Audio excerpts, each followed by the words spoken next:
face and start kicking ass, just like it said at the beginning of the program. Man of the hour, tower of power, too sweet to be sour. Sending your ass on the jabroni jet to the other side of the territory, brother. The Alabama Hammer. Nightmares on the best part of my day. The goods from the woods. Hot damn!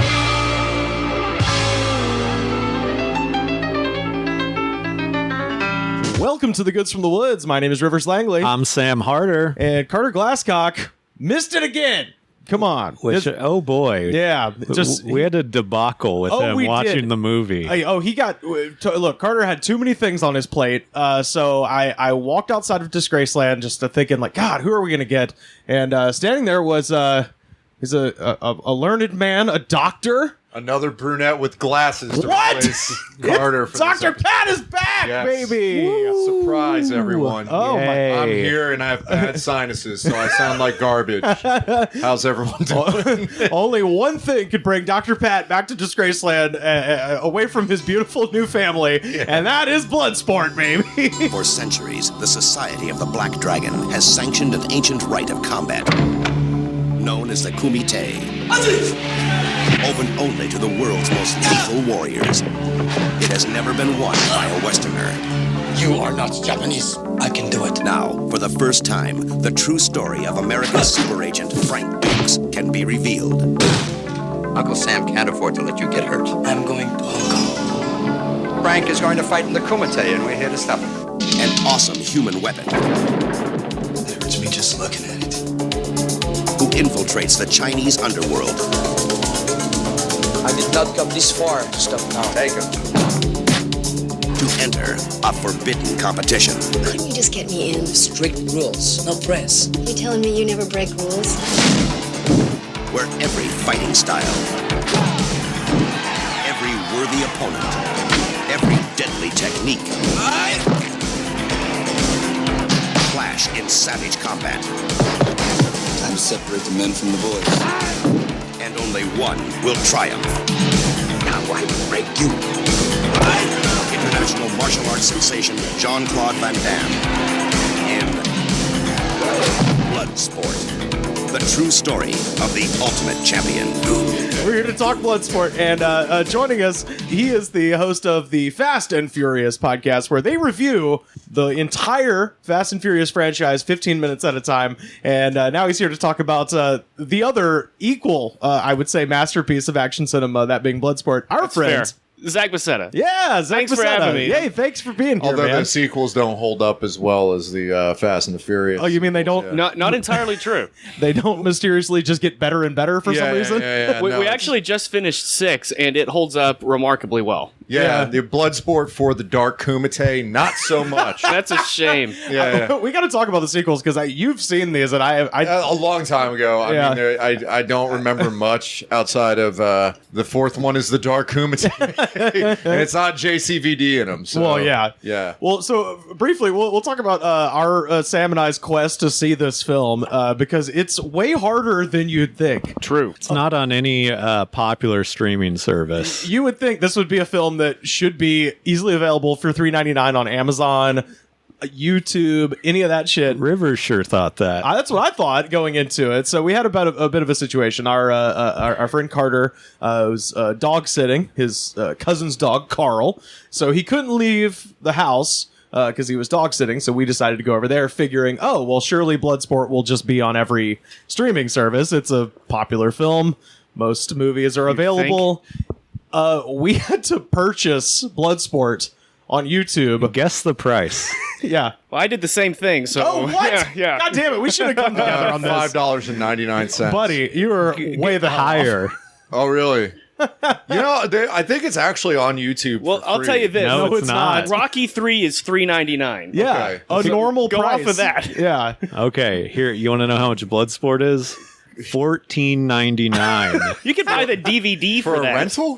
No, you own it. Yeah, Oh, shit, I own it now. Carter Okay. has Bloodsport forever. So As you should. So tweet at Carter_Glasscock and let's just keep bothering him. Just tweet at him the phrase, "Hey, let me come over and watch Bloodsport," and we'll bother him forever about it. I wish Carter was here just Or you because could just DM him.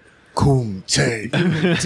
Kumite. I wish Carter was here because I feel like him and I hate this movie on the same level. Oh, for real? You hate this movie? Oh, well, I hadn't seen it in a long time, and as I was watching it... Well, there's your problem right there. One of the notes I wrote down was, I hate this movie. How far into the movie were you when you wrote that down? Like 15 minutes in. Man, early on. See, the thing about Bloodsport is I'm just gonna tip my cards right here. I've seen this movie literally dozens of times. Yeah, and it's usually I usually catch it right when like he gets on the bus to go to his hotel.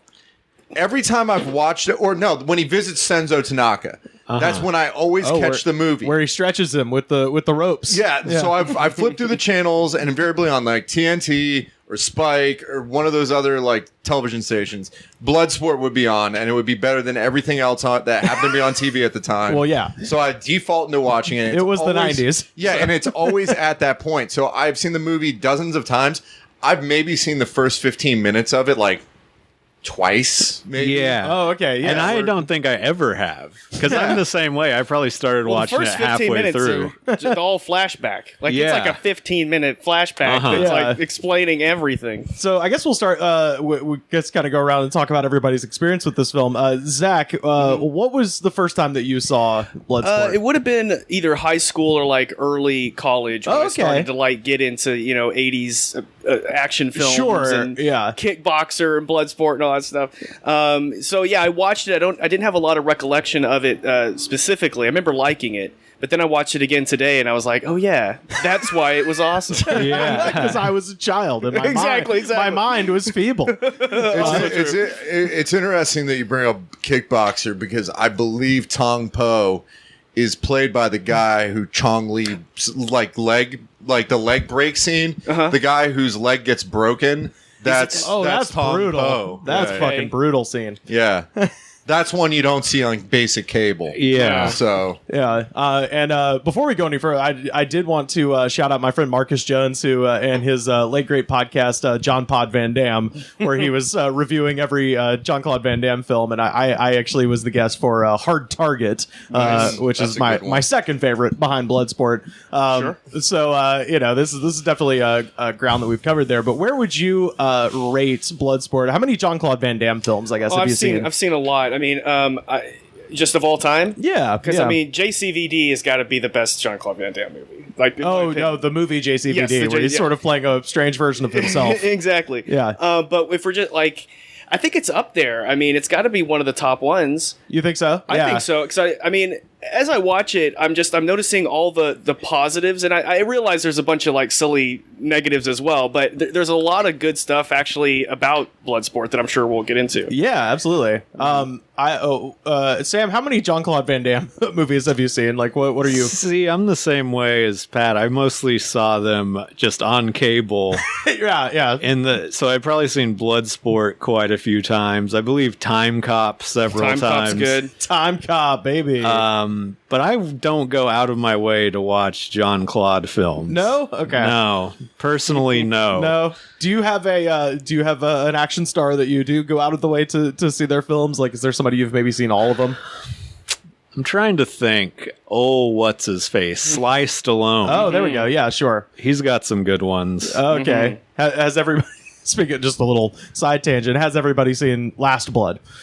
Yes, I have actually. No. The new Rambo. Oh my God, it's a disappointment. The word I found was is the same that the Soy Bomb guy referred to his own comedy as turbo stupid. I made fun of Soy Bomb for using that phrase, and then I was like, oh, I get it. I get turbo stupid now. Makes sense. But we digress. So Pat, you've seen it probably the most out of all of us. Yeah. My experience was, and we kind of mentioned this. But not actively seeking it out. No, you by osmosis absorbed this movie. With the exception of the times where like I would be hanging out with friends in college. And I thought for a second you were about to say friends and colleagues. Friends and colleagues. Just imagine a bunch of guys in smoking jackets, watching Bloodsport, and smoking pipes, jackets, elbow patches, and Bloodsport. Enough of this. Nice. But no, it would be one of those movies that one person would have, and then it's like, oh, we just got back from a party, let's extend the night, and we need something to play in the background. And of course, Bloodsport's there because it's a movie that you can forget it's playing. It's social Viagra. But then again, you can like look at it and make fun of it. You look up at pretty much any given moment. You're like, something stupid's happening. And there's a lot of those in this movie. Yeah. There's a lot, and you know. The detail. There's a lot of silly detail in this. There's a lot of detail. There's also a lot of like borderline German expressionism going on in JCVD's face most of the time. yeah. He's got a horrifying smile. Yeah. That was one of the notes I wrote down too. Well, similar to Arnold, like Arnold Schwarzenegger has this thing too where just at some point he'll just not be paying attention to what his face is doing, and it's making the craziest face of all time. Right. And you're just like, what the fuck is happening, Arnold? JCVD is the only man alive who can give him a run for his money in that department. And maybe it's just something in the water out there in Europe, but those motherfuckers have weird ass faces a lot of the times. I feel like that even though he's wooden in a lot of the scenes, he has a sincerity to him that I can buy at least what the character's going for. He's trying so hard. So and you want to be the best reporter you can be, right? He's very passionate, right? Yeah. I like that word, sincerity. That's great because it's not quite, because Arnie has like a natural charisma about him that JCVD doesn't. He's earnest. He's very earnest and sincere, whereas Arnold is just like, oh, this is a cool guy. But whereas with Jean-Claude Van Damme, you're like, this is a sweet man.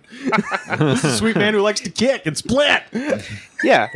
So, I mean, again, like there's enjoyable things about the film. I also wanted to talk about the guy that directed the movie. Oh, please do. I wrote his name down and meant to look him up and didn't because he didn't go on to direct anything else. But, they cut his head off and threw him off a bridge. If you would indulge me, I would like to read off a short list of movies that he was the first director for. Okay.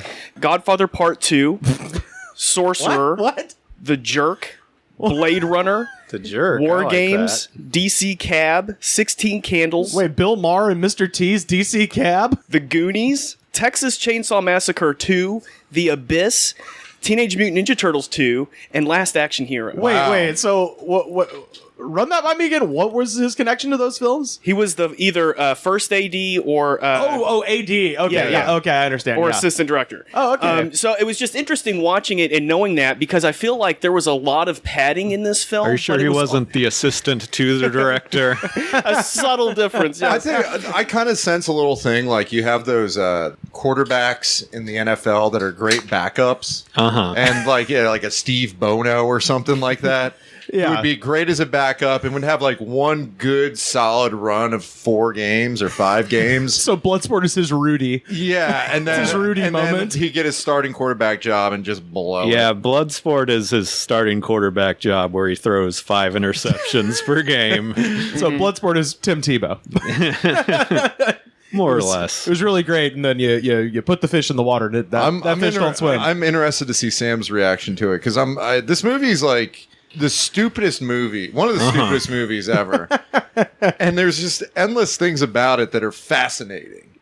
But I wouldn't I'm just surprised that you went with hatred as a response to it. Well, I'm a negative Nancy in general.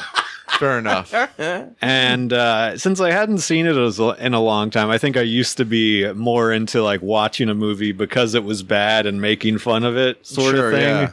Then when I was watching it the other night, I was just like, holy shit, this is just bad. Okay. It's almost, there's parts of it that are funny bad, but there's a lot of it that are just like, it drags on. There's parts of it that, like, the love interest parts and that shit. Oh, yeah, that's terrible. Oh, it's so bad. And it's so much time wasted in the movie. They could have been But I also kind of like it in the sense that it's this bizarre scenario where he gets the woman he wants. Like, he's a badass that can't be defeated. And it kind of works in that sense, I guess. Well, my thing with the love interest, so first of all, let's all admit that they definitely wanted Kelly McGillis from Top Gun, and they couldn't get her, so they settled for a lookalike. And so let's talk about that first. The second thing is that she's objectively bad at her job because she's a journalist, and she gets there and she's like, why won't anyone talk to me about the Kumite? And you're like, because the mafia is betting on it, and there's millions of dollars taking place in illegal gambling. What do you mean? They're fighting to the death. They'd have to fucking kill you if they talked about it, because it's the way the mafia makes money. I couldn't tell if it was top secret or if everyone knew about it. Like, it seemed like it was both at the same time. Yeah, there were definitely people in this movie screaming how they, like, I'm in the Kumite, I can't believe it. And you're like, buddy, no one can get in. Your fucking Bolo Young's gonna smash your face. You can't talk about this. I heard you can get killed in the Kumite. Only if you fuck up. Yes, the opening 3 lines of the film. Also, the parts where they get to Hong Kong, and they're kind of going around the city, so boring. Nothing is happening in those scenes. Yeah, but it's exotic. But I will say that the locations, I mean, they're clearly really there, and I thought that added a lot. Yeah, the locations and the extras all look great. Oh, we all Walled City, yeah. Oh, yeah, the Walled City of Kowloon, yeah. Which is, if you don't know, that is the inspiration for the Narrows in Batman Begins. So there was this section of Hong Kong that was kind of shielded from Chinese government control for many years, but they weren't allowed to expand outwards, so they could only expand upwards. So these tiny, tiny alleyways and these skyscrapers just started kind of climbing skyward, and then they demolished the whole thing because it was a huge fire hazard. But that they actually were able to film inside the walled city, which is kind of cool that you get to see it for sure. So it's got a bit of a socio-political time capsule element of it to Red China there. So the locations are cool, and there's even a shot because they never ever miss an opportunity for JCVD to do the splits. No, he's doing the splits about every 5 minutes. Well, I mean, it's a JCVD movie, so you know there's that Twitter like meme of like, you don't meet a guy that has all three. Well, for JCVD movies, you don't have a JCVD movie with all three, but there's always 2 of them in there. He's either doing the splits, he's dancing, or he's showing his butt. Yeah. And this one we got A and C. Butt and no splits. dancing. No dancing. I know, because I get it mixed up with the scene in Kickboxer where he does the dance with the jukebox and it's terrible. Yeah. But the same dance he does in Breakin'. Yeah, exactly. Little lone appearance in Breakin'. He shows off his pecs a lot in this too. He specifically wears shirts that women should be wearing to show off their cleavage. Low-cut shirts. Oh yeah, he bought those at American Apparel. Oh yeah. You can make out every single ripple of that man's sternum. Yeah, I think he's wearing the same black tank top in both movies. That's what threw me off. This film. Oh, the last thing I was going to say about what you were saying about the shots and everything. There is the shot of him doing the splits over Hong Kong.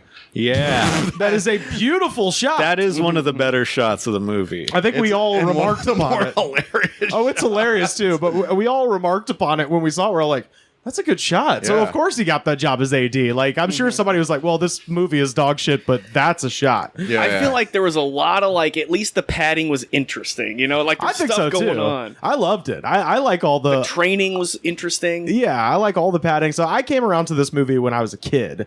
When they used to rent movies at Kroger, the grocery store had a movie section, and I used to go, and it was in that section of just like all the movies that I built up in my mind based on the cover alone. So like Predator, that cover looked fucking cool. And then when I finally saw it, it was a fucking cool movie. You'd walk by all the Rambo films, just like all the action movies were all lumped into one. And then Bloodsport, the cover was him doing the bicycle kick, like that fucking boom, about to like land on Chong Li's face, and his whole face is all fucked up. And I'm like, this is gonna be cool. And when I finally saw it, I was like, this is incredible. It lived up to it because so many things had ripped off Bloodsport by that point. By the time I had seen it, Mortal Kombat the game was out, which is sort of a ripoff of Bloodsport. Johnny Cage, totally. Johnny Cage is a complete ripoff of Jean-Claude Van Damme. He does the splits. Does the splits. Does the split punch to the groin. To the groin. Yeah, very heroically punches people in the balls. Paloma died for our sins. And we got the Johnny Cage crotch punch. Yeah. Paloma was the first victim. Which, by the way, that guy rules. Yeah, let's. That guy's amazing. He looks like the toughest dad on the planet. So I guess let's set up the movie a little bit for people who maybe haven't watched this. Although I told you last week we were going to be talking about it, so come on. The movie starts with an amazing soundtrack. I love the music in this. The music in this is fucking awesome. They got Stan Bush, who is the same guy who did the music for Transformers, the film. You got the touch. That guy does the fucking Kumite. Fight to Survive. Fight to Survive, which is a fucking jam. That is that's such a good song. Just Fight to Survive. Like, if you can't get excited to fight for survive, then check your pulse, man. You might be dead. But that shit starts. It's got this mystical sort of flute tones, and then all of a sudden we're introduced to Captain Frank Dukes. Yeah, Frank Dukes. Well, let's talk about the real opening montage. Oh, yes, please. Which is, the movie starts out with a sunrise and some very just stereotypical Asian music. Yeah. And then there's a couple shots of people training. And another problematic one, the spider fighter guy just knocking coconuts off of a tree. The spider guy's my favorite. It's so funny because that guy, it is one of those ones where you watch it and you're like, this guy. So the guy that plays him is this guy named Eric Neff, who actually teaches capoeira in Lemert Park. So you can learn how to do. I could be a spider guy? Yeah. Whoa. Yeah. Nice. Make me the spider guy. He was always my favorite. So he's like really talented, but you watch and you're like, ooh. Yeah, it does not make racial relations look good. Also, it's not even a coconut tree he's knocking them off of. It's coconuts tied to a regular tree. And he's just climbing it and he's just like bam, bam, bam, just like slapping them off. The sumo guy is like just throwing one dude at two dudes. Because he's only fighting one guy, but you know the sumo guy's barely a sumo guy too. He's just like a big guy. He's a dad. Yeah, he's like a dad. He's got some he like lifts heavy stuff. He lifts heavy stuff. He's got meaty boobs. Yeah. And he's got laughs. a mustache. He's got a sport cuts haircut. He looks more like the Mongolian fighters' bodies more so than a sumo fighter. I guess he is kind of like but he isn't wearing like the Mongolian like the Uggs and the like diaper. Right. Yeah, there's that guy. Yeah, and there's like a bunch of guys in there that you just don't realize that they're in the movie. Like they're just kind of the rando guys that Chong Li just destroys. Oh God, Bolo just kills all of them. It's ridiculous. Bolo he does a spin hook kick through just a bunch of ice. Yes. Slow motion. Oh yeah, which is pretty cool. He's beating the shit out of the ice. That's awesome. Yeah, and then there's Ray Jackson. Yes, Donald Gibb, Ogre, who's great. Yeah, and he's like fighting in some gym, some biker gym. Yeah. Might be the bodybuilders gym over in Silver Lake. Yeah. And he's just gets his, and they get like a golden ticket, kind of like it's like Willy Charlie Wonka. Bucket. Yeah. He's just like, got my invitation to the Kumite. Why would he be the guy? Like everyone else is training so hard, and then it's just this like that is true. Fucking slovenly biker guy, drunk, and he's just like, "Let me check the mail today." Ooh, look what I got! I'm gonna be jobbed out to Bolo Young. He was sent to his neighbor, and he just is like, no, he was stealing his neighbor's mail, looking for credit cards he could apply for. Oh, what's this here? He was trying to do identity theft, and he just found a ticket to the Kumite. Yeah. Fuck, that's a movie. Got there. That's a movie. I'm Kenji Fujimoto. That's me right here. Guys, we just wrote Bloodsport 5. That's all right. I'm cutting this part of the podcast because that's too good of an idea to send out there. One of to his best moments is when him and Jean-Claude are riding on the bus with the reporter. He has a beer open and he starts hitting on the reporter like a homeless man on the bus. He has a beer and he's like, "Hey, lady." How about a girl like you get with a guy like me? Tough guy. Yeah, it's just like I've seen homeless guys on the bus do that. He's creepy, but she says no, and he leaves her alone. At least he respects consent. Oh, good. But he still like dangles his like nasty LA Gear high tops over the bus seat. And then he's like, "Well, I'm too good for you." He says something weird like that. So you just like when you see the movie, you just don't know. Oh, is this guy going to be like a villain? Like sort of. It creates that vagueness to it. Which, I think that's a great little narrative strategy right there. I don't know. This movie's got levels. Some shades of gray right there. Is Ray Jackson a villain or a good guy? We'll find out. And he loves video games, We'll find it out. Which was an interesting way for them to bond over playing a karate video game together. Yeah, and that shot was very interestingly done. It was like that almost Vince Gilligan Breaking Bad, like shot from inside the video game. So they're both just shooting straight into the camera, like looking at it. So it was very odd. Yeah, as opposed to like bonding over some like act of strength, or like some combative thing. It's like I don't know, playing arcade games. Right, of the thing that they're doing. Very 80s. Yeah, exactly. Well, I mean, speaking of 80s things, it's like it goes from this shot and then it goes to the grown-up Frank Dukes visiting his dying sensei and childhood neighbor Shinzo. Yeah. Senzo Tanaka. And Senzo Tanaka's on his deathbed, and he's visiting Senzo before he goes off to the Kumite, and then they go into the backstory before Senzo goes off to the great Kumite in the sky, and they show the backstory of how they get linked up, and it follows another 80s trope of the martial arts master that lives next door. I just wrote I just wrote Bloodsport 5 and my own headstone. I wanted to say he went to that great Kumite in the sky. Well, you're rocking the Ray Jackson look right now with the hair and the beard and stuff. I'm trying to get there. I've got aspirations to be ogre-like in my appearance, So I've got your cosplay for next year. Yeah. You're looking for a Halloween. I'll just sleeveless Harley Davidson bandana and some sweatpants rolled up to your mid.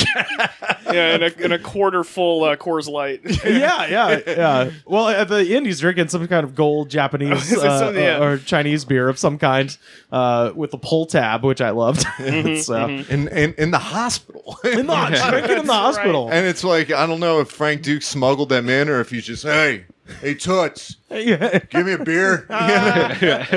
Toss me a cold one. Hey, got a bandage on my head. I'm a professional. That's the best thing about living in Hong Kong. The hospitals have a bar. Yeah. Okay, let's talk about how he met his sensei. Yes, because that is like the 80s trope where it's like Mr. Miyagi, Shinzo Tanaka. All senseis catch their young boys doing crimes unto them, or even another Jean-Claude Van Damme movie where he's a villain. No Retreat, No Surrender. The kid in that is trespassing in his own improvised karate studio, and he gets taught by the ghost of Bruce Lee. So Bruce Lee is technically the neighbor. It's a trope. It's a trope. Yeah. So this kid, which first of all, let's talk about the kid who's playing young Frank Dukes. And yes. What voice, Zach? What voice is he doing? I have no idea, but I love that they were able to find a kid that could do Jean-Claude Van Damme's stupid voice. But I thought it was dubbed. No, that kid was doing like a weird Asian accent. You have fighting spirit. You're not gonna call the cops? Not if we make a deal. What kind of a deal? I don't think it was a real accent. It was not Belgian. It was a kid doing an offensive Well, he was Asian wearing accent. so much San Francisco stuff. I thought they were going to try to pass him off as American. Well, I thought that too. Right? It's like, why is he American? So IRL, in real life, Frank Dukes is Canadian. So, like, the actual Frank Dukes is a Canadian man.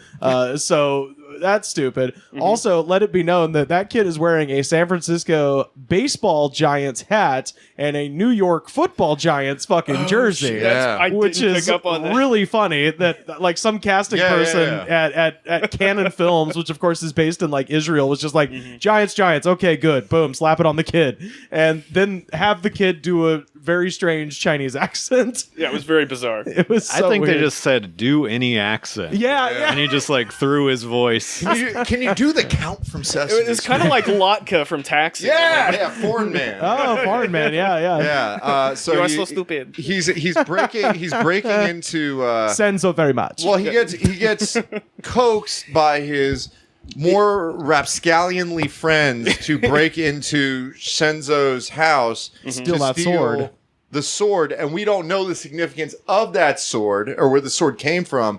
And Shenzo's kid, I think his name is Daniel or something like that. I don't remember the son's Daniel name. San. But the son comes in, who's the same age as Frank, or maybe a little bit younger, whoops Frank's butt. Just kicks his ass. Kicks the shit out of Frank. Destroys him. Yeah.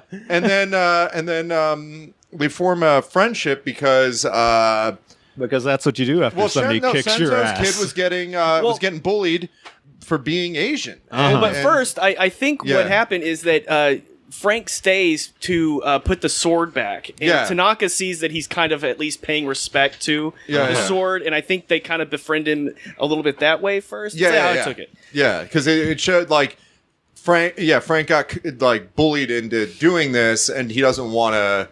He's a good kid. At heart. What happened to Senzo Tanaka's son? He died. But He how? had cancer. Okay. Yeah. Oh, okay. I missed that part. It's like it's very like on the low, but I think they insinuate that like died of like cancer. Okay. Yeah, it comes out of nowhere. Jesus. Okay. And Senzo's son, like, you know, Senzo is training his son to be a martial artist in like his dad. Well, specifically for the Kumite. Specifically for the Kumite, which why would you train your kid to be in the Kumite? right. Son, you're probably going to have your heart ripped out by a 40-year-old Bolo Young. That's why you got to start training now.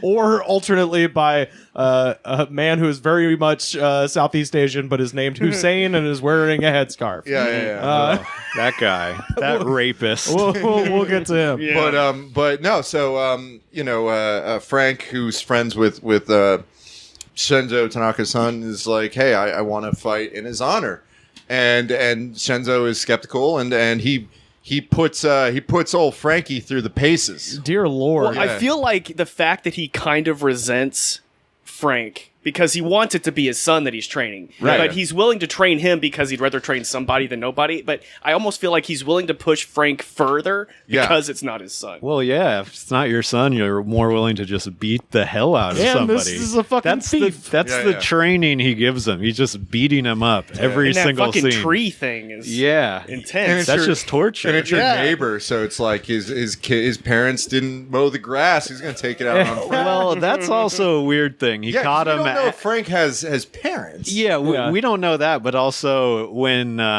he got caught stealing, instead of being like, I'm going to tell your parents, he was like, you know what? I'm going to teach you karate. I'm going to train you. It turns out that's long-term a good psychological punishment for the child. Yeah, it teaches them, really teaches them a lesson. I want to train you to be a punching bag for my son.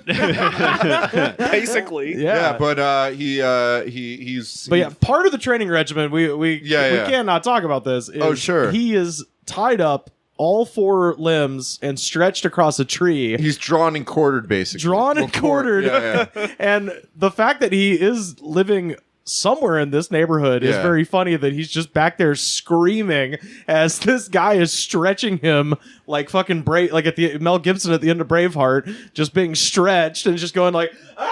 Well, I mean, it's the San Fernando Dojo Wars, man. You hear stuff like that all the time. But all you can imagine is like Frank Dukes, if he does have parents live in the neighborhood, just like, you know, having a coffee and reading the newspaper outside and just hearing the screams of their son echoing down the neighborhood as he's being stretched by their weird neighbor. And then it's kind of... He progresses, and like he does the thing where they're serving tea, and he serves them tea blindfolded, that's going to come back later. Block the chop that Shenzo does, and he's a completed project. Yeah. And he says, Shidoshi, I'm gonna go fight in the Kumite, and Tanaka says, do me proud. Little do we know that Frank is AWOL. Frank is in the army. Yeah, and he has gone AWOL. And what happens when you go AWOL? They send Forrest Whitaker. Forrest Whitaker's coming for your ass. Yep, the only good actor in this whole movie. Exactly. It's like well, the guy that he's with is like a character actor. Sure, it's been a lot he's of not stuff, bad. you know. But it's all about Forrest Whitaker. We commented on this, and I'm sure you noticed it too when you were watching. You were like, he's so much better. Then literally, he's 3 times the actor that everyone else is. This is a young Forrest Whitaker, and he's trying. He's trying so hard. God, he's trying, and they keep. And obviously, it's in the script, but like he'll say something, and you're like, and then his other guy he's with, his partner, who's also, I guess, in the army, he's like an army military police guy trying to track down Frank. He'll say something and his partner's like, we'll figure it out later. Anyway, back to my hunches, And you're like, you should give him all the lines. Forrest Whitaker's hair is so flat. They brought out like a fucking level to give him that haircut. Yeah, no, it was, and Forrest Whitaker plays Dopey so well in this. There's like one part where he's trying to use chopsticks. And he's trying to pick up a piece of meat with chopsticks. Yeah. And he's doing the like one in one hand, one in the other one thing. And just kind of trying to skewer it, but dropping it all over the place. Like he does amazingly not like fake not knowing how to use chopsticks. Right, like, right. You could tell that, this young guy is actually the best, like a real actor. Right. Or maybe he just doesn't know how to use chopsticks. Might be like me. That dog is a pretty good actor too. Oh, yeah. Doesn't want to eat the meat. Yeah. But yeah. So it's the scene where he goes AWOL by basically the officer comes to him and he's about to go on leave and he's like, "Hey, the Superior wants to see you in his office." And Frank's like, "Oh, let me get out of the shower." And then he goes back into the shower to look for him, and Frank has disappeared. And he has clothes on. Yeah. I'm just imagining, just like in the when they did the director's cut, just like a naked, right. Jean-Claude just running into the mountains. Yeah, running off, hopping onto a train. I kind of want to see that. Yeah, that'd be great. Just a naked JCVD jumping on a Pacific Surf Liner train. Yeah. There's a naked Belgian on the roof.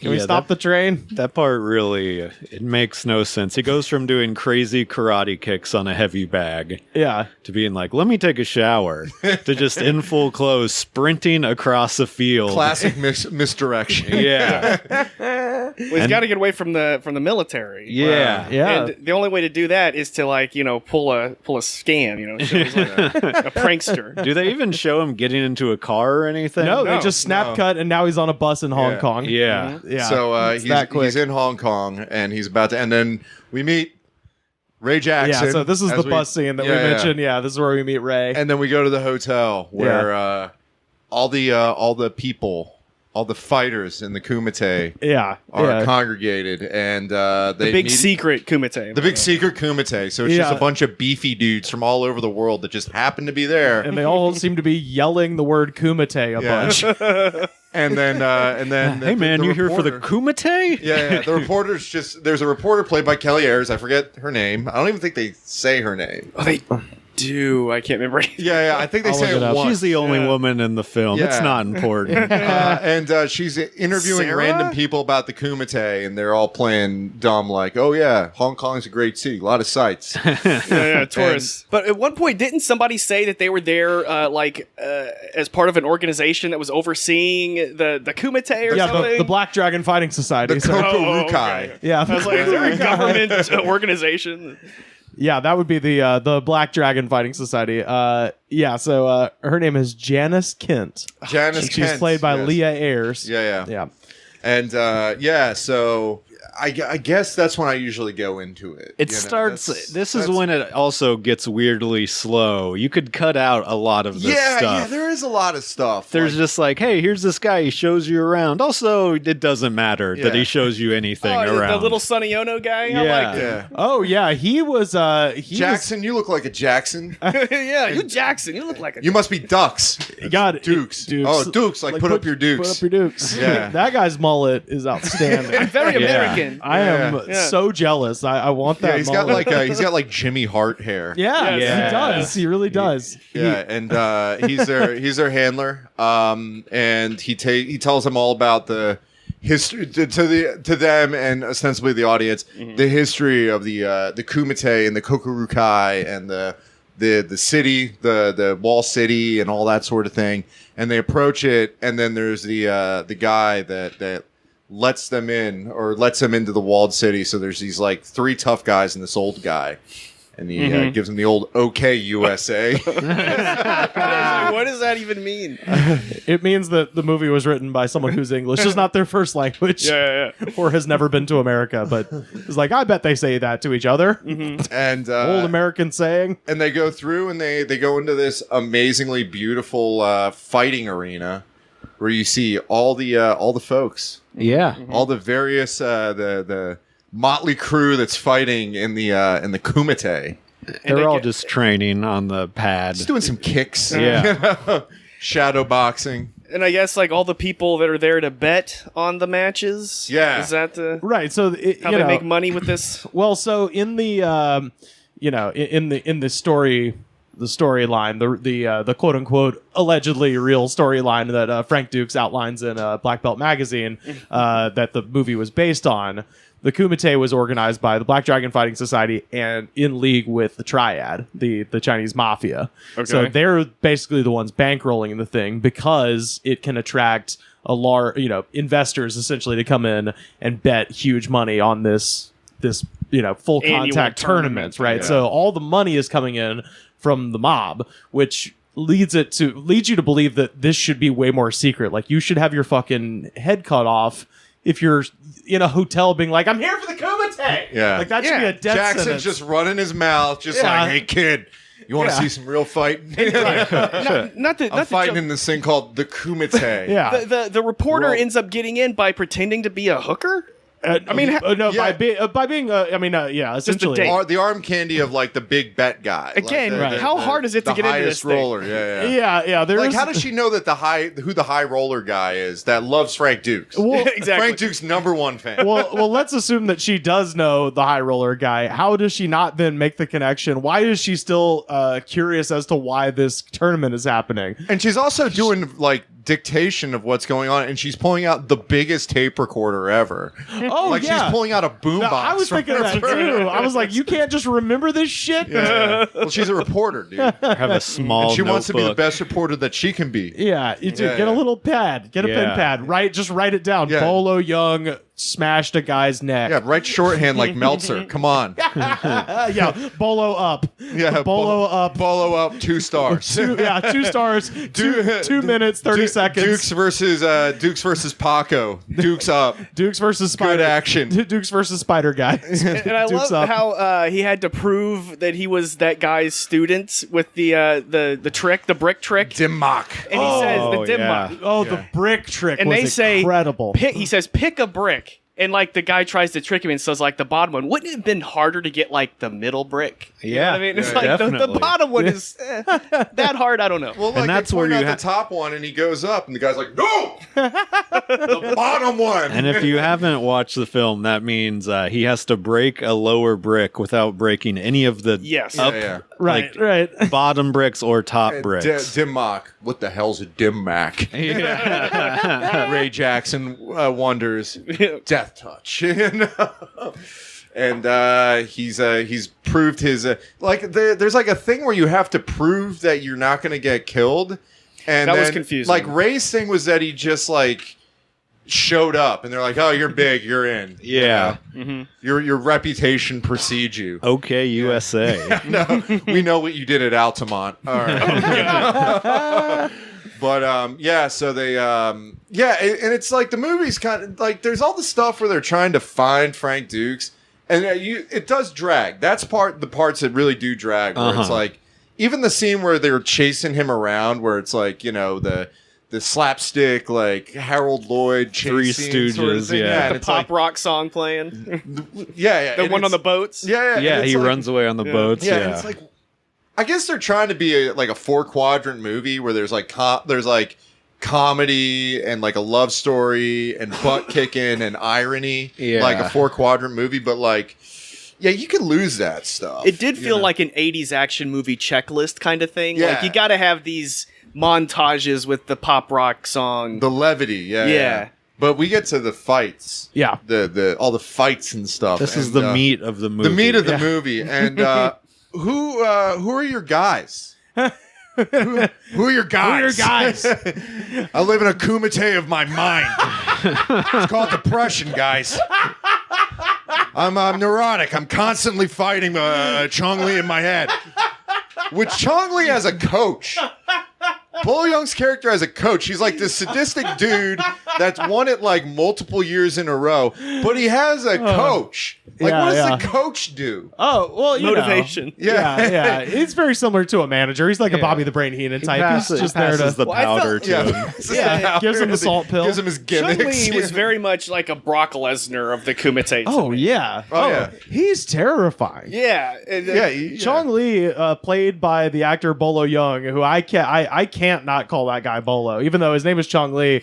Chong Li to me is the chick from Street Fighter. He's fucking Bolo. Exactly. Bolo is a fucking bulldozer. I need to do some Bolo homework. I looked him up. He's been in a ton of movies. And he was like 40 when this movie came out. Yeah. So our first little piece that we did about Bloodsport that got the actual Frank Dukes mad at us. I said he was 50. It's because I can't do math. He was 40 at the time when they filmed this, and God, he looks like a brick shithouse. Oh yeah, he's got. You know how they have that thing where like certain people have like pecs that go around to their back? Out of just like neglect for themselves, and it's like, no, that's all muscle. Like like somehow his pecs, his lats, and his back muscles are all just one like piece of meat. Roided to the gills. Oh, for sure. Yeah.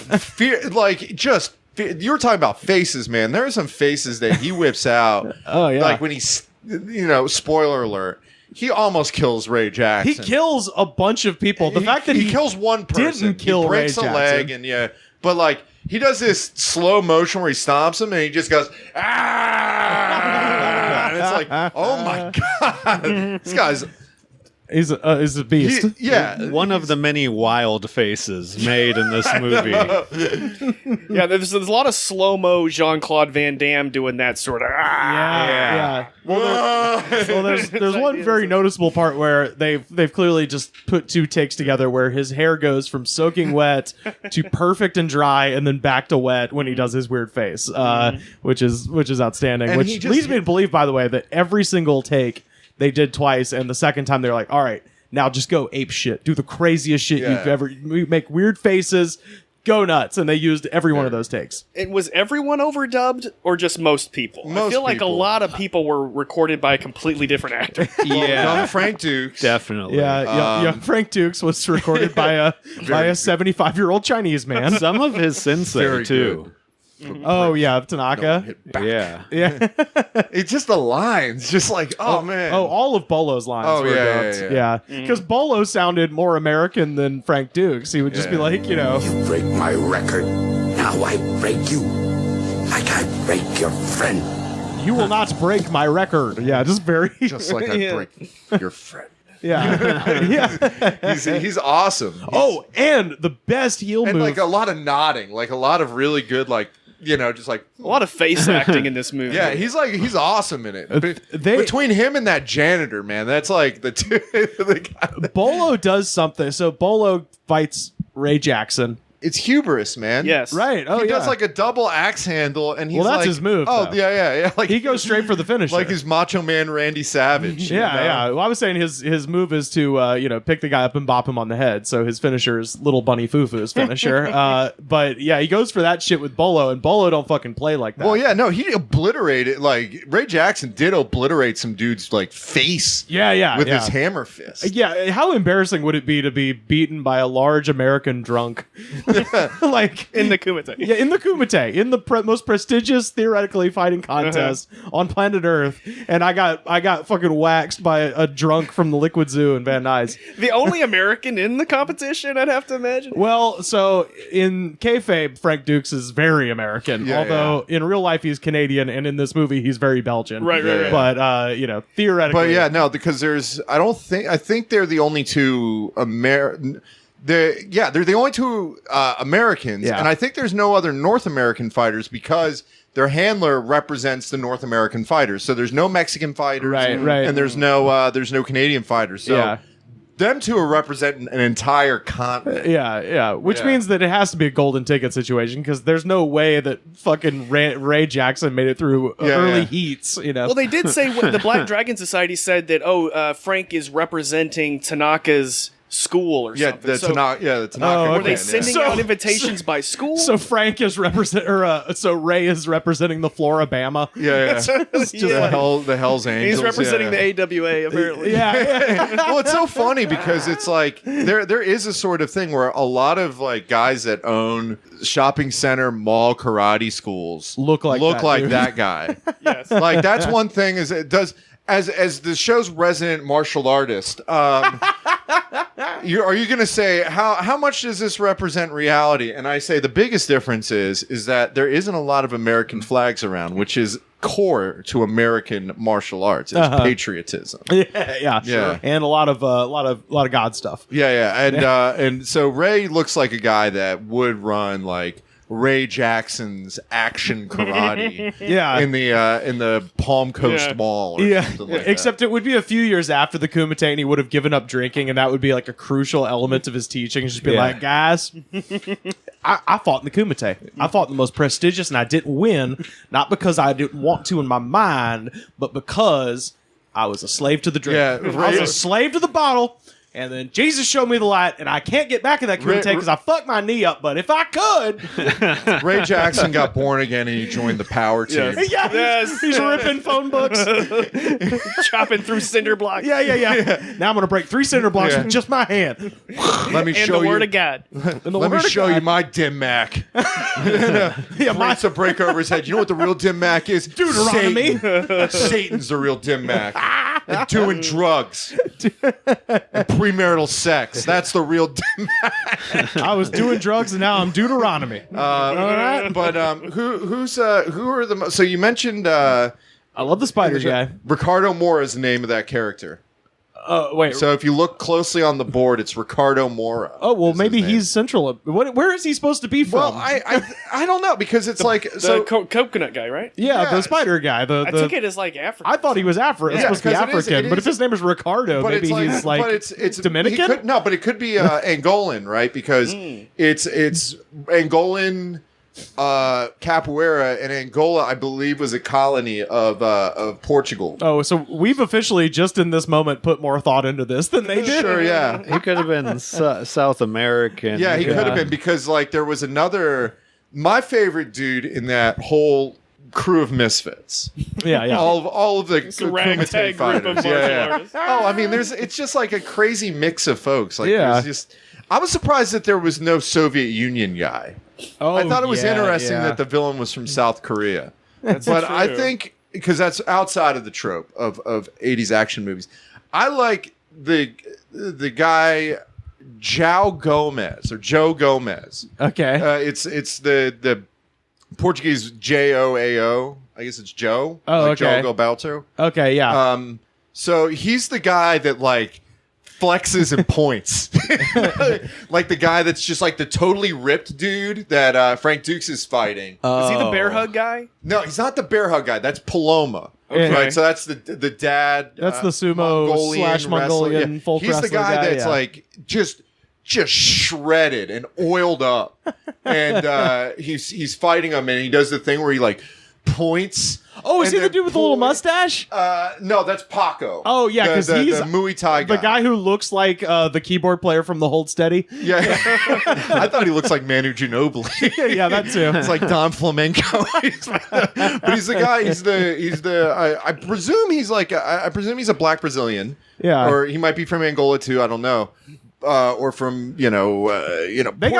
Portuguese. They got spiders on all these places, so he could have gotten his spider style. He has from a anywhere. Portuguese name. Yeah, and he's the guy that's like just shredded, and then he's facing off with Frank Dukes, and he gets real like tensed, and he like points it at Frank, and then he points at himself, and then he like does the throat slit, right, the big like. Yeah. And then pounds his chest, and then Frank Dukes just like kicks him and knocks him out immediately. I don't know what his fighting style was. I think it's like pantomime or something. Intimidation. I'm the pantomime Commedia fighter. dell'arte. Flexing and pointing. Oh, yeah. I'm trapping you in a glass box. There's bound to be that guy. Mime, dude. The mime. Dukes versus Mime. Yeah, Joe Gomez, man, that guy ruled. Because it's like, who did he fight ahead? Because you don't see him in that like series of like how fights did he ahead prove of time. himself? Yeah. But they don't show. They show everybody else, but you don't see. He had to walk him. against the wind to get in. Yeah, and to climb an invisible rope. That's right. Yeah, but yeah, that guy rules. But yeah, who else is memorable amongst those? Well, I did the guy we mentioned, the bear hug guy, because he breaks one dude's fucking back, and then Frank Dukes has to headbutt him to get out of it. I thought that was cool. Yeah, the bear hug. Yeah, the bear hug, deadly, absolutely very cool. Oh, yeah, no, it worked for Ivan Putski. Yeah, there was a lot of wrestling moves in this one. I noticed somebody just did a bolo. Actually, that first guy that he kills. Gives him just a straight elbow drop, like a standing people's elbow, basically. Oh yeah, and he throws the STF on somebody. Oh, that's right. Yeah. There's some pretty significant wrestling happening in this film, which is always cool. Well, I'm surprised they didn't have the wrestler guy, like some guy coming out in like a Speedo, or like a singlet or something. Like that would be the surprising. Soviet guy, right? But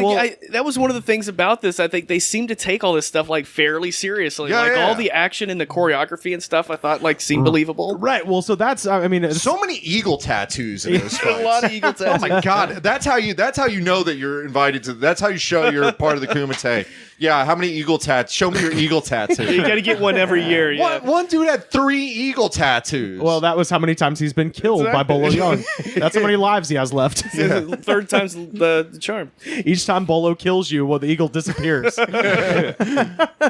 Yeah, and Zach, you probably speak to this because this is what we agreed on. We were watching is like, even no matter what you think about the movie leading up to it, and you kind of said this a second ago, the fight scenes are beautifully filmed and are gorgeous to look at and are still like fun and energetic and stuff like that. Yeah, and actually look like legitimate moves. And I mean, everyone seemed to kind of have different styles, and there was a nice mix of technical stuff and just kind of brawler, smashing people over the head shit. So I don't know who the choreographer was, but good stuff. It's beautifully shot. But yeah, we start getting into the fights and everything like that. Pat, did you have a favorite fight in the group overall? Ooh.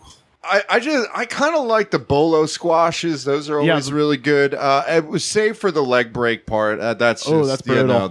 I'm not a fan of that. Bolo gives somebody a compound fracture. Breaks their tibia and fibula, which they don't show. Leg. I remember the first time I saw it, I was just like, because I usually watch it on basic cable, and I watched it. I was like, ooh, that's not on TNT. Oh yeah, they cut it out. Yeah, and but the one I do like the fight between Paco, the kickboxer guy. Oh yeah, sure. The actor I think is from Brazil. Yeah. So there's a very strong Brazilian contingent there. But the one that he has with Frank Dukes, I think that fight's really good. I mean, it does kind of come off. There's some campiness to it. There's some lack of cheesiness to it, but it seemed like a really well put together fight scene. I mean, and his keyboard work on Boys and Girls in America is beautiful. Absolutely, it's really great. He put in many great years for the San Antonio Spurs. Let me tell you. I went to a fight. It was a pretty cool fight. They called it the Kumite. Zach, did you have a favorite fight? Yeah, what you got? I mean, nothing really stood out specific. I thought that it was just a good mix. It seemed like it didn't seem like the same thing over and over, and it seemed like there were several different clever ways that people one, you know, and like the headbutt with the bear hug, for example. I like the ref in the fights. Oh, he puts himself like in the right places at the right times. Like he actually does. Like he's an integral part of the movie, especially that like part when Chong Li kills a man. He gives him that look like, motherfucker, you did this again. You just went and did this again, dude. Come on, gotta clean this shit up. I know. And the black we're gonna have to dismember this guy and throw him in the harbor.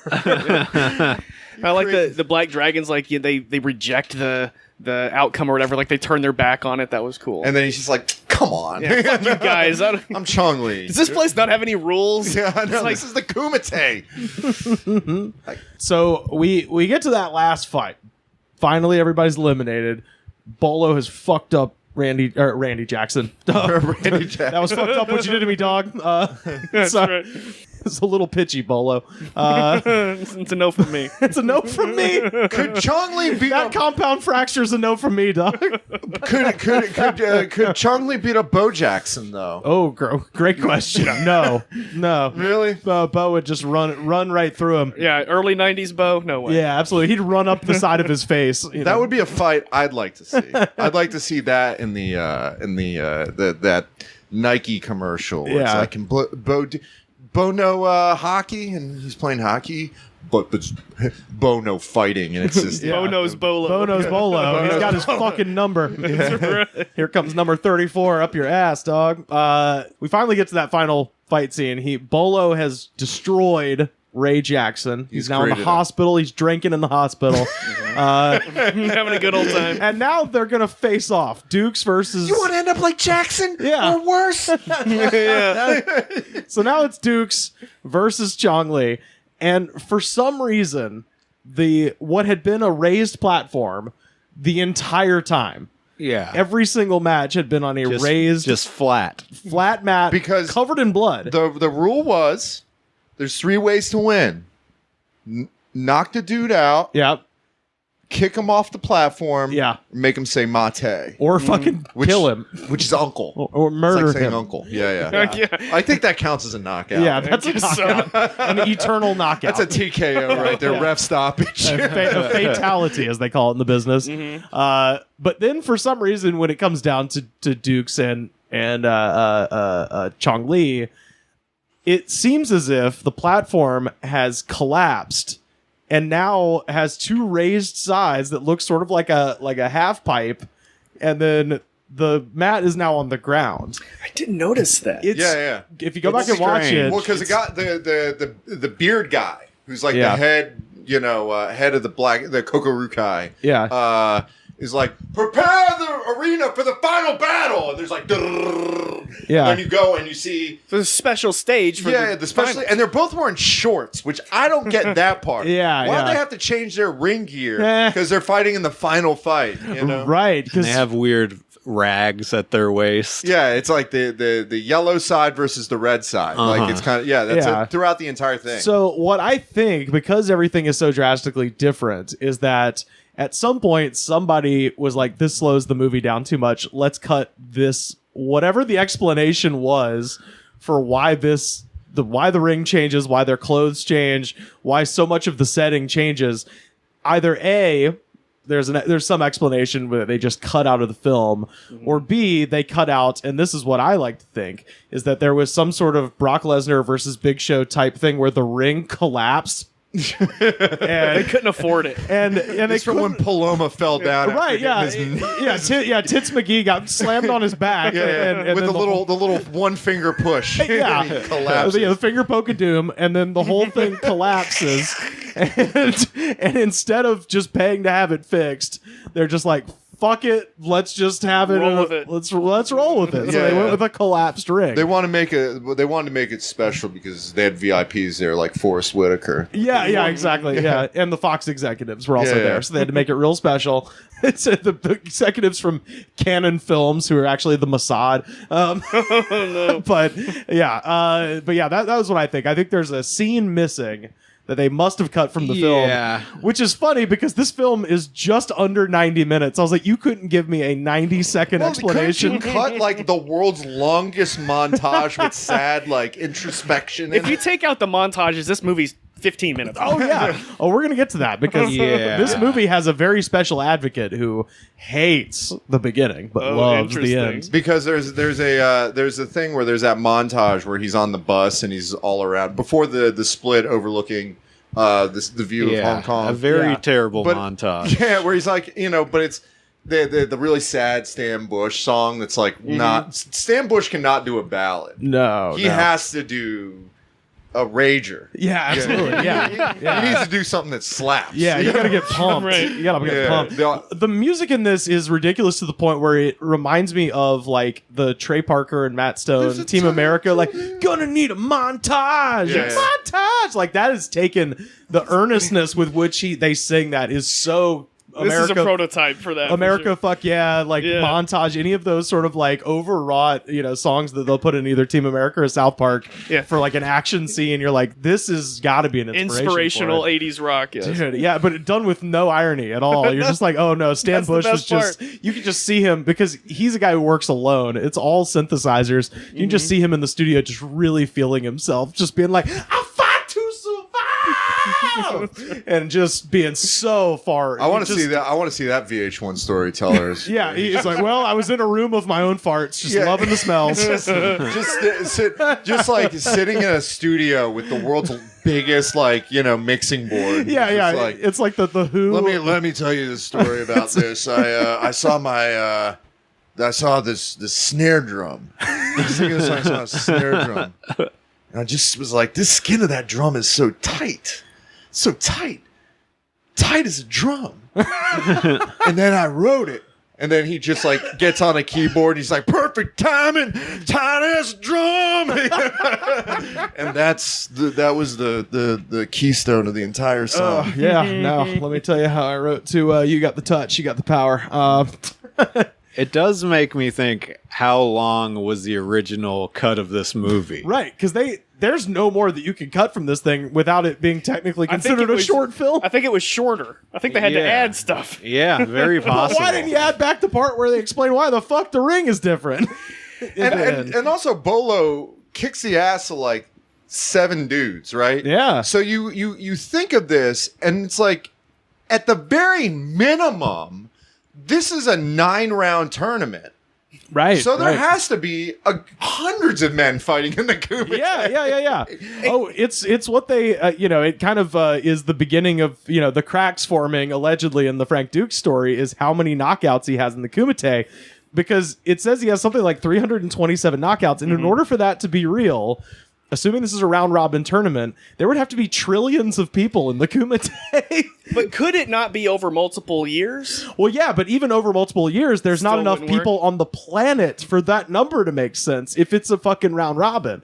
Like, there's no goddamn way. He knocked out Hussein twice. So he knocked out the Asian guy who was playing a Middle Eastern guy. Well, no, yeah. I mean, it's kind of like that thing when they were trying to give Psycho like Sid Vicious the Goldberg streak. Okay, and he just like power bombed like random people, and they're like, "That's a win." I think that's what it was. Oh, okay, sure. Also, we glossed over the Hussein being a sex offender. Oh yeah. Yeah. The introduction to the Janice character.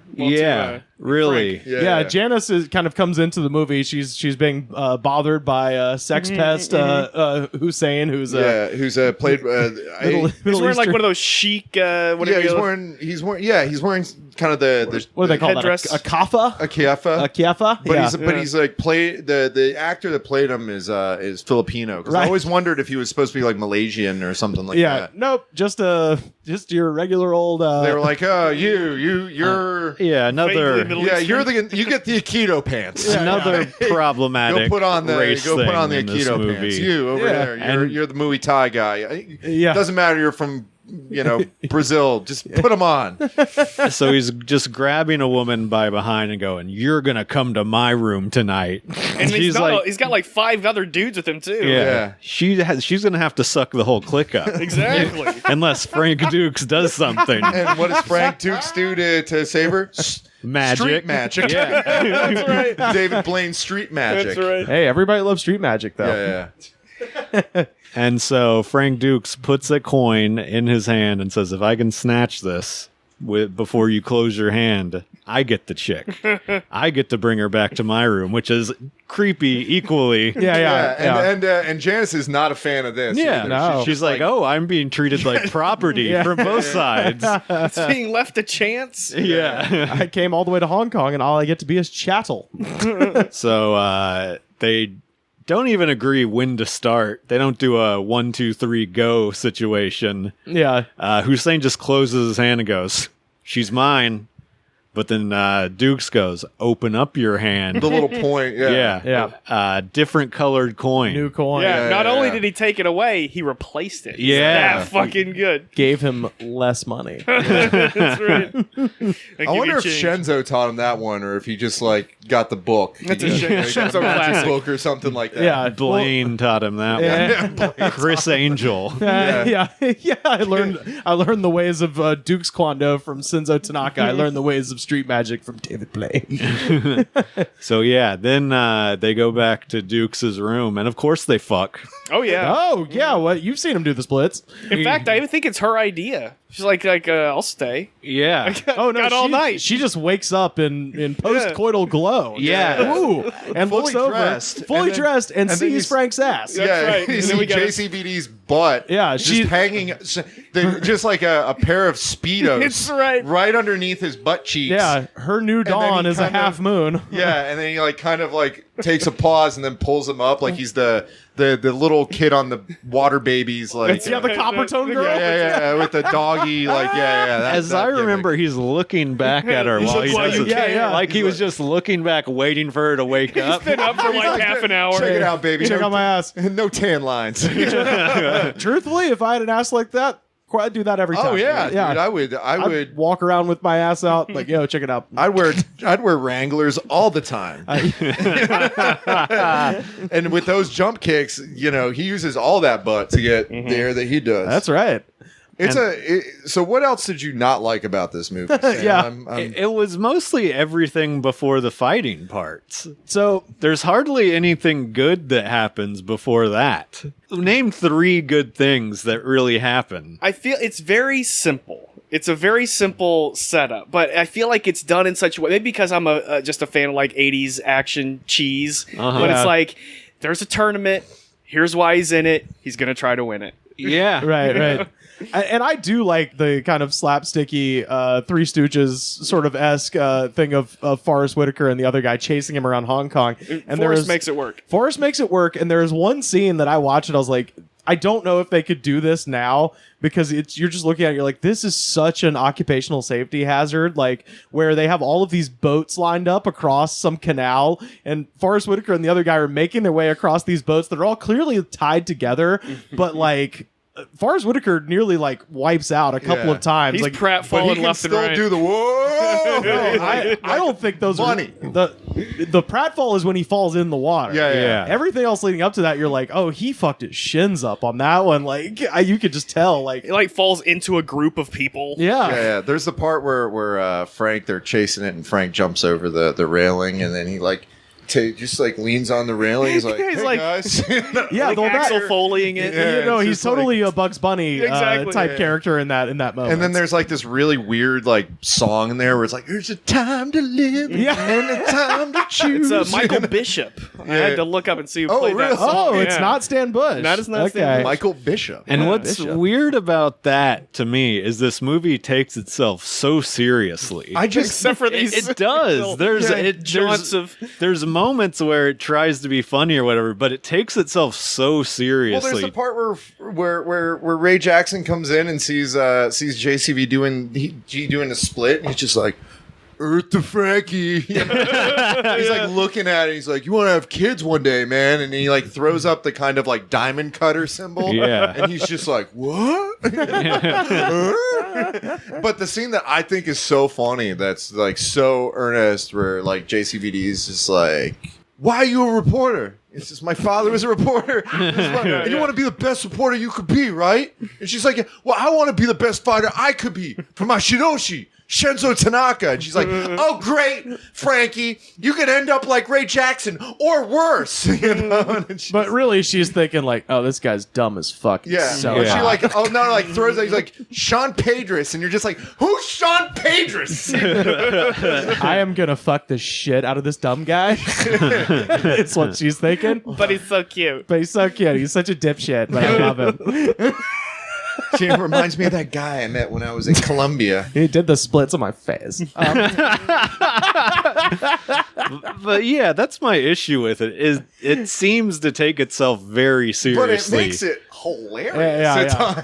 It's of its time. It's of its time for sure. And I can't remember when I feel like I've said this before, but like it's the problem with a lot of action movies now, and it's kind of one of the things, actually I might have said it on your podcast, is that it's hard for action movies to take themselves seriously now because we've kind of divorced ourselves from this time where we were innocent enough to think that like, oh, first of all, real MMA coming around just a few years after Bloodsport has kind of killed that whole element of martial arts. Real life Bloodsport. Right. Yeah. Actual Bloodsport came along and it was like, oh, there's one way to win this, and it's with like a combination of judo and Muay Thai. And, yeah, because there was an air of mystery to it, and now everybody, like the public kind of knows how this stuff works now. Right. Like, you know what an arm bar is. Right. And you know what the, if you can't get out of it, that's the end of a match. There's no kung fu master in the Himalayas training that's going to come down and fuck up, the number one MMA fighter. Yeah, it's just not going to happen. If you put it into terms of you like the early UFCs,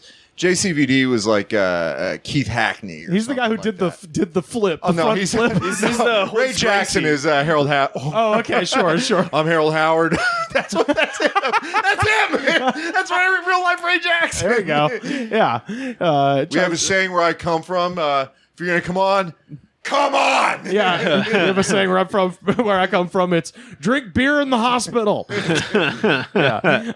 I'm finding a new form to merge the jiu-jitsu roots of karate, and I'm looking forward to fighting Mr. Gracie.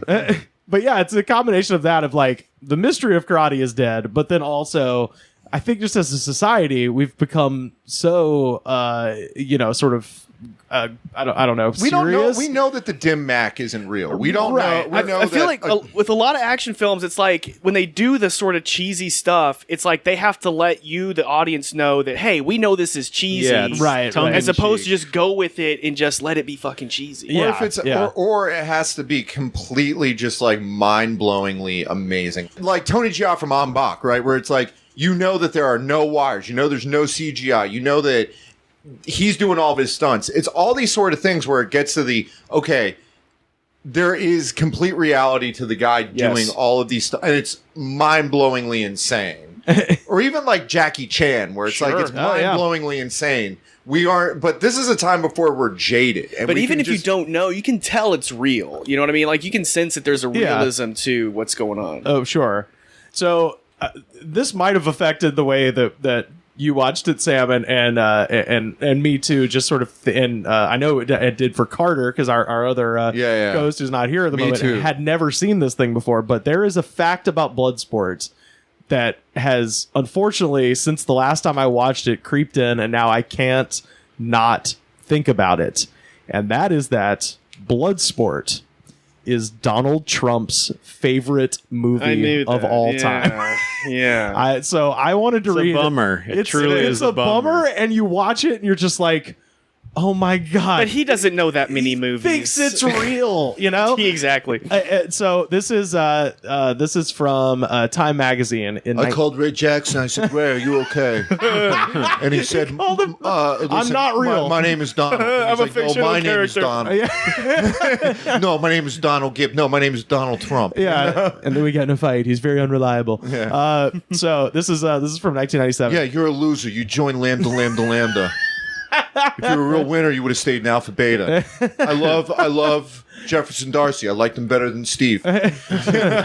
You're mixing up all your shows. We hadn't been airborne long when Trump decided to watch a movie.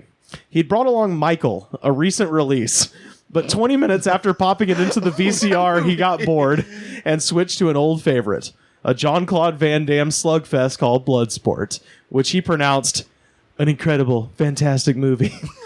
By assigning his son, Eric, the task of fast-forwarding through all of the plot exposition. Trump's goal being, quote, to get this 2-hour movie down to 45 minutes. The movie's an hour. It's 90 minutes. So he wants to cut out roughly half of the film. He eliminated any lulls between the nose hammering, kidney tenderizing, and shin whacking when a beefy bad guy who was about to squish a normal-sized good guy received a crippling blow to the scrotum. I laughed. Admit it, you're laughing, Trump shouted. You want to write that Donald Trump was loving this ridiculous Jean-Claude Van Damme movie, but you were willing to put it in there that you were loving it too? It would be so much better if he was like fast forwarding to the splits scene. I just like him doing the splits. You know, he's so limber. You know, he's just rewinding the butt shot. You know, it's just I like this movie because I like taints. Guy getting punched in it. I'm a gooch guy. I've always been a gooch guy. Guy getting punched in it. Guy flexing it with a split. Guy pulling Speedos over his, you know. I like that part. Meaty hamstring stretching away from it. I love it. Oh, and by the way, that very was supple. That was I was wrong. It's not Time Magazine. It was the New Yorker from 1997. The article's called Trump Solo, and it was written by Mark Singer. And they asked the screenwriter, Sheldon Lettich, about this, and he says, a lot of friends rib me about it all the time. I've got this one friend who says to people, hey, this is my friend Sheldon Lettich. He wrote Donald Trump's favorite movie. So. And Sheldon also wrote Rambo 3. Yes, he did. Lionheart, Double Impact, and Legionnaire. Yeah. Several Jean-Claude movies. Oh, yeah. Yeah. Is Rambo 3 the one that's dedicated to the brave soldiers of Mujahideen? Yeah. That's right. Yeah. Yes. I always get confused which Rambo movie Osama bin Laden. That's I'm your worst nightmare, I think. Yeah. Yeah. Is that one? Yeah. Double Impact. That's it. I always get Double Impact mixed up with Double T. What's better than one Jean-Claude Van Damme? Two of them. I would say Jean-Claude Van Damme and Dennis Rodman. But yeah, I don't know. As we were watching this, Carter kept remarking, anytime something dumb would happen, he'd go, oh my God, Trump's such a fucking idiot. Because you could just kind of imagine him. The parts he'd like. Greasy chicken grease to fingers, just being like, I really like the Hussein guy. Right. I like the Asian guy who's pretending to be an Arab. It's hilarious. He stole his tooth. He's disgusting, by the way. Oh, I forgot about that. Yeah, gross. He did steal the gold too. And then he has to bite into it to make sure it's real gold. Disgusting. It's like, yeah, at least boil it first. Yeah, right? At least sanitize that. Who knows thing. where it's been? You know who I relate to? The guy doing all the betting that has all the women around. Right. He really likes Frank Dukes. I like Frank Dukes. It made me do a sort of a personal inventory when I was reassessing my love of this movie. Well, I mean, the thing about Bloodsport is that it's a movie that, like, there's parts of it that are shot beautifully. The fight choreography is really good. Yeah. You know, the Jean-Claude Van Damme is really talented at doing martial arts movies. Yep. But it is just, like, ironically hilarious. So many parts of it. Oh, absolutely. And then there's parts of it that we look at and be like, yeah, this is slightly troubling. Like, you know, Sam talks about there's characters in there and you're just like, yikes. Yeah. You know? Yeah. Back in the 80s, it was fine. Everybody thought it was okay. Yeah. Oh man. Okay. So, God, does anybody have closing thoughts on Bloodsport? I'll bring up the there's a very brief IMDb section over here that's got some crazy credits, some triv. Okay, some triv. Yeah. So Frank Dukes. The real Frank Dukes was the fight coordinator for this film. Oh. When Jean-Claude Van Damme was cast, Dukes announced that Van Damme wasn't nearly in good enough shape and put him through a 3-month training program. Van Damme, a world champion martial artist in his own right, called it the hardest training of his life. I would love to see a before and after picture of Jean-Claude. What? I mean, like, was there any change? The man is a solid piece of meat. He's the letter V. What else could he do? Yeah. I imagine the training being a lot like the Little Mac running in front of the bike and Doc is, you know. This is one of the few films featuring scenes filmed inside the walled city of Kowloon, which we mentioned before its destruction. I like the guy that, like, before, just giving the hint to Frank that Forrest Whitaker and all the cops are there with the world's biggest tasers. Like, they're like comedy tasers. They look like label makers, yeah. Like the guy that just like kind of looks like Steve Buscemi that's like... I love that somebody actually had to write this down as if we didn't notice. Ray Jackson does not use any recognized martial art at any point in the film. It's like, yeah, we know. He's a street fighter. He's a fucking brawler. Ray Kwando, that's what it's called. You gotta be drunk. You gotta be drunken on meth. I call it double cocked, brother. Yeah. I'm a 12 Miller black belt. That's what I'm. I like my head full of depressants and uppers having a fight in my brain. Charles Wang, the late president of Salon Films, who supplied equipment for the film, plays the Chinese doctor who takes care of Jackson in the hospital. Okay. So that's the quartermaster. The fighter, Hossein, was actually knocked unconscious by Van Damme with an elbow to the face, and the scene made it into the movie. Yeah. So you actually see him get knocked the fuck out. Holy shit. Yeah, hits him with the Judas effect. That's right. He does. Yeah. It always works. There's an alternate version of the film that was cut for Finland. So the Finnish version is censored. Over 20 minutes of this movie is cut out. The cuts include almost every fight of the movie. Jackson's first fight is heavily cut. Every Chong Li fight is cut into pieces. The whole sequence where the Kumite song is heard and it shows several fights is removed. And the final conflict between Dukes and Chong Li is extremely cut. What? 7 minutes. So it's like hour and 12 minutes or so. It'd have to make no sense. There's like all of the things that they listed that were cut make no goddamn sense. It almost comes off like I'm just imagining all those elements cut from the movie and it being just like almost like a Garth Marenghi Dark Place sort of episode of like the weird cuts and all that sort of thing. Yeah. That movie would suck so much more than it already sucks. But yeah, so goddamn, that's I think that's Bloodsport, you guys. Yeah, I think we did it. Yeah, Bloodsport is it's one of those movies that you have to kind of check out because, again, I think there's things to it that are appeal. It's a real 4-quadrant movie. If you include one of those quadrants as irony, it's definitely. I can't believe I'm about to say these words. It is part of the language of film. Like so many movies are. What? Listen, no, because here's the thing. Shitty. We talked about this with Commando too. It's shitty, quote unquote, shitty action movies from the 80s inspired so many action directors later, and comedy directors. Frankly, there's a million comedy movies that have scenes that are kind of cut directly from Bloodsport. So it's almost like having to eat your veggies and watch Maltese Falcon or some fucking silent film with Harold Lloyd or something to understand what came later. I want to see some side movies from the Bloodsport cinematic universe. Oh yeah, because you actually have vague recollections because you've seen some of the sequels. Yeah, no, I mean, but I want to see like the Frank Jackson movie. Oh, right? Well, I told you. What's Frank Jackson's story and what did he do after the fact, right? Like I said, where did Chong Li come from? Yeah. And who's his coach? Yeah. Like what's his story? I want like those that montage at the beginning where they just flip through the Rolodex of all these fighters that are going to be at the Kumite. I want to know about them. I want to know about Ricardo Mora. I want to know about you want a cinematic shared universe of Bloodsport. Yeah, and I want it to overlap. I want to see it overlap with Double Impact. I want to see it overlap with the other Jean-Claude Van Damme movies. The movies end with them just getting the shit beat out of them in the Kumite. Looking at their wife, just like, listen, I'm going to go to the Kumite and I'm going to bring us back the sword. I want to know what Shenzo, because the whole thing was that like Shenzo Tanaka, right? The story with Shenzo is that this is his second family. Right. Like he lost his first family in Hiroshima. Oh yeah, and that's I want to know about funny. I want to know about Shenzo's first family and that story where like Shenzo fights in the Kumite. That's why they had to move the Kumite to Hong Kong. It's because it used to be in Hiroshima. Like how gnarly was the Kumite he probably fought in? Like there had to be ended with a nuclear explosion. There had to be some What's it? The Frank Jazz, some guy in like jodhpurs that looks like Teddy Roosevelt that he's fighting. You know? No, it's one of those like handlebar mustache boxer guys.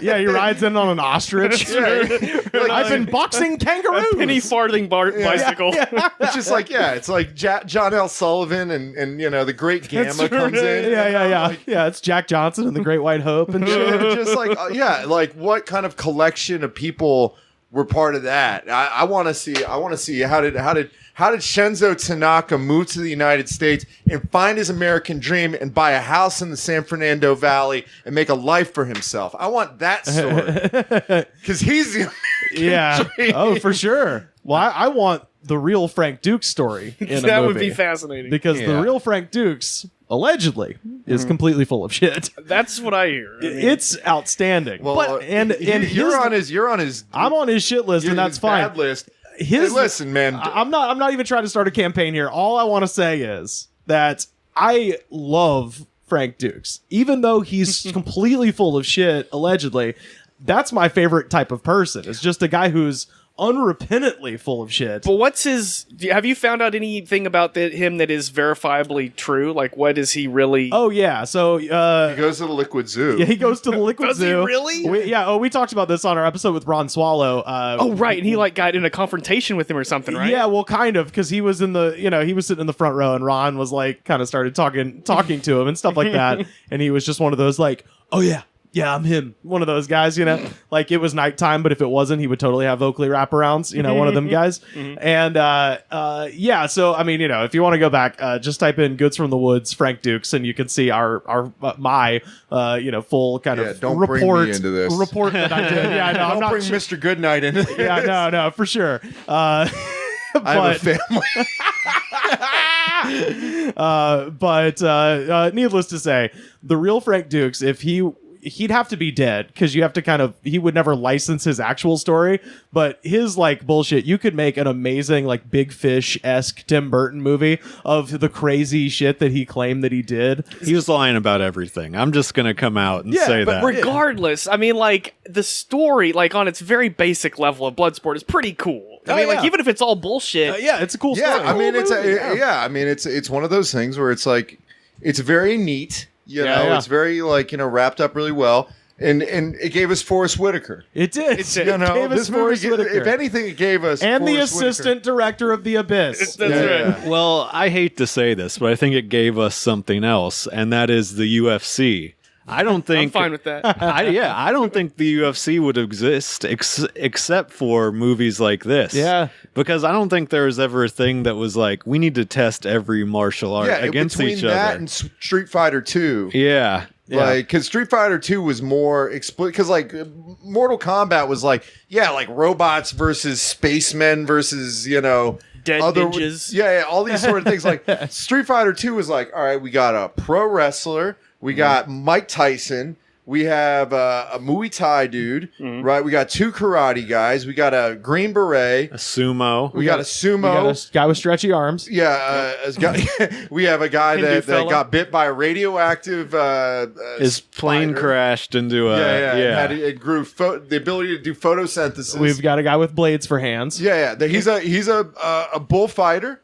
Vega? Capoeira guy. Right. We got a Jamaican guy who shakes maracas. Yeah. And we got Bruce Lee. And we have Chun-Li, who does karate as well. She's a cop.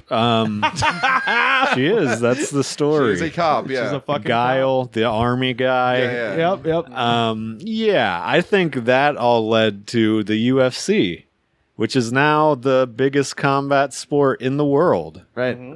It's crazy that a shitty movie like that created something like the UFC, which was really just a tool to promote Gracie Jiu-Jitsu. Sure. But I really do think that it had a part in that. Yeah, I think so too. It's its legacy lives on, and it's the president's favorite movie, which is really the best part. We about need today more tournament-based films. I feel like in the 80s you did have more of these kind of underground, like lesser known, like Kill or Be Killed or Blood Fist. Sure. You just don't see a lot of these tournaments anymore, and I kind of miss them. Yeah, it's time to bring it back. Or you know, Over the Top. Over the Top. That's a good tournament movie. Absolutely. Yeah. God damn. We should talk about that sometime. Terry Funk. Well, that's right. Exactly. He doesn't say a line in the entire movie, and it's like, this is the best promo guy ever. Why don't you? He killed it in Roadhouse. Yeah. You know? Oh, let me get punched through this sliding glass door. You know? So hopefully everybody enjoyed this breakdown of Bloodsport, and if you really enjoyed it, this is our pitch. This is our plug. You can join us.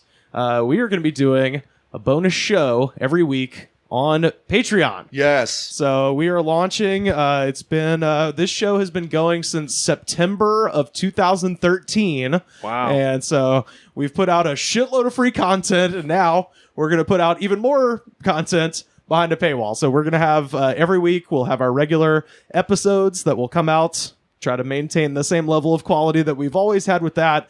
But then we're also going to be doing Patreon episodes. And for those, truthfully, I spend between 4 to 5 hours editing each episode of this podcast. So a crazy amount of time. And so I wanted to basically create content that is good, that's true to the show, but is also easier for me to just, for lack of a better word, shit out.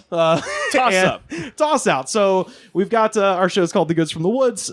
We've got the bonus episodes. A lot of them will be movie-based, just like this. So if you enjoyed this, we're going to have, sometimes we'll have guests on. Sometimes it'll just be me, Sam, and Carter. Pat, we'll have some combination of the Goods from the Woods army. We'll be here, and then possibly we have a guest. I talked to Ed Greer of Film Junkies, and he was like, "Oh, I want to come on and talk about Mandy." And I was like, "Fuck yes, this is great." So we're gonna have episodes like that, and we'll be discussing movies. I was thinking another good topic or sort of episode that we could do for the Patreon would be, and we've done a couple of these before, bargain bin episodes where we go to a record store, we each pick out a few dollar records, and then we sit here and listen to them and make fun of them, stuff like that. So sounds interesting. Yeah, so we're gonna like I said, we're gonna try to keep the Patreon episodes as close to the spirit of the show as possible, but make it as easy as possible to put these out. So they're gonna be less edited, more unfiltered. I can already spoiler alert, more raw. I can go ahead and spoiler alert one of our things that we recorded. We did a review. I've been really enjoying the show, The Righteous Gemstones. Yes, and I was prepared to make the assertion that Danny McBride has done no wrong, and the only thing of his that I had never seen, because I love Foot Fist Way, Eastbound and Down, I revere Vice Principal's amazing. The only thing I had never seen of his was the film Your Highness. And it got critically panned. Like, it was just like, this movie's, everybody says this movie's a piece of shit. And I was like, no, because I love MacGruber, and they said MacGruber's a piece of shit, and that's one of the funniest movies I've ever seen. So fuck y'all. I bet Your Highness is great. So Joe Raines, Carter Glasscock, and I sat down and watched Your Highness, and spoilers, it's fucking bad. It's really goddamn bad. But Joe Raines still loves it. So just an example of one of our Patreon episodes that we've already recorded. We watched Your Highness, and basically Joe and I scream at each other for about an hour of how we're wrong. It practically sells itself, you guys. God damn it, you don't want to miss it. Joe Raines thinks Grateful Dead is one of the greatest bands ever. Oh, I do too, baby. So he smokes so much weed. It's amazing. Hey, I'm drug free. I love the Dead. I keeps it on channel 23. What's up, Sirius? I'm also going to just put this out there. I haven't discussed this with Rivers at all. Oh, yeah. But if you're on the Patreon, you might be able to suggest a movie for us to watch. Oh, absolutely. Our Patreon folks, if you hit us with $5 a month, we're your dancing monkeys. We'll make fun of whatever movie you want us to make fun of. Yeah, hell yeah, we love that shit. No, that actually makes it way easier for me, because right here I'm just thinking like, I don't know, I guess we'll watch Your Highness or whatever. So I kind of like the idea of reviewing movies that no one needs to review ever. So somebody suggested The One starring Jet Li. I was like, oh yeah, that's a perfect movie it's a perfect example of a movie everyone saw exactly once in 2004 and then has never thought of since. But yeah, we'll be mixing it up. But yeah, we're gonna be putting out a bonus show every week. Maybe there'll be pay-per-view reviews. Yes, yeah, that was the other thing I was thinking. Yeah, wrestling pay-per-view reviews. beautiful, fun to do, easy to pop out. So so you'll be getting a whole extra show. So if you like the show, kick us in. It's going to be patreon.com/thegoodspod, just like everything else that we've got. And so that's our little pitch. So hopefully you guys will join us over on Patreon. We're going to be doing It's Very Silly. That Your Highness episode turns very silly. We needed to buy new chairs. Yeah, our chairs are falling apart. Rivers is going to take a picture of the chair. Yeah, that'll be the cover of the picture. That's one of your perks. You get photos of the chairs. The chairs are falling apart. They were free. They were gifted to me from the apartment next door, and they are now starting to fall apart. So the first thing I'm doing is getting new chairs. So join us on Patreon. $5 a month gets you an extra show. And Zach, where can people find you?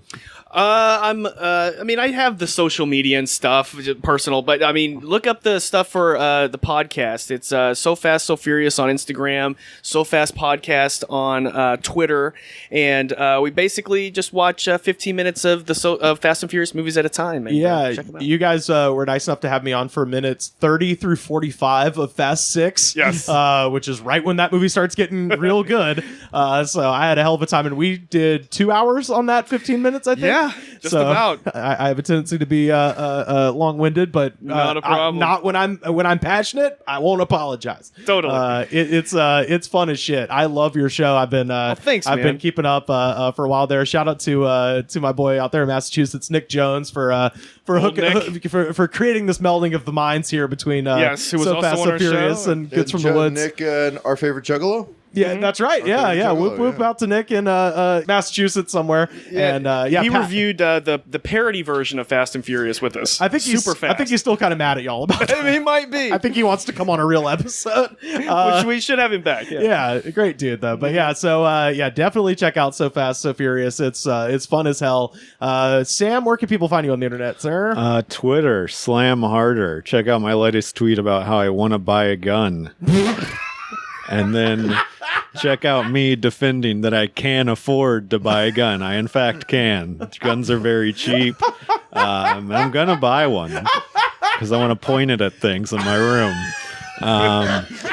Also, check me out on YouTube, LA Comedy Life. We're putting a firewall of the Patreon money between Sam and I.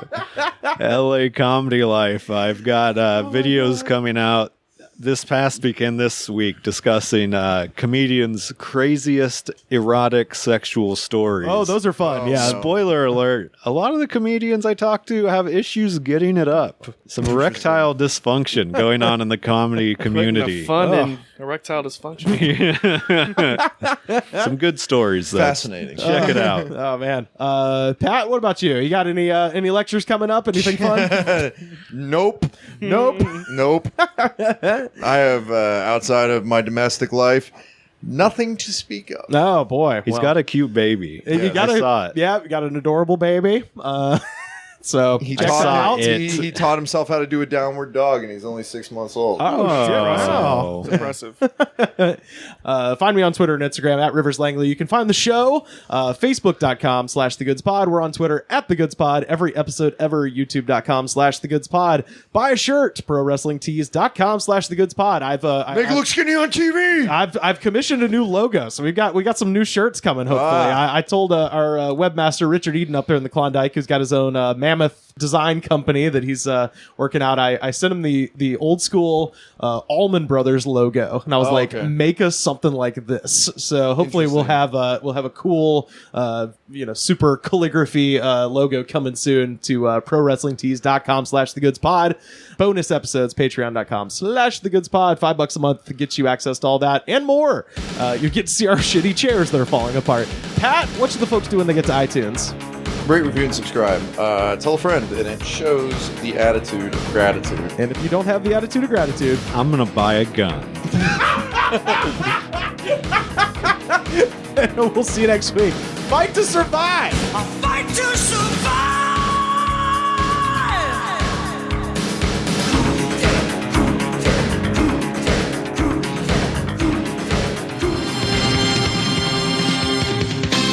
The Goods from the Woods was mixed, edited, and distributed by me, Rivers Langley. You can find the show on Twitter at TheGoodsPod. Our theme song was composed by DJ Smiles. Check him out on Twitter at DJ Smiles. This was a Brain Freeze podcast.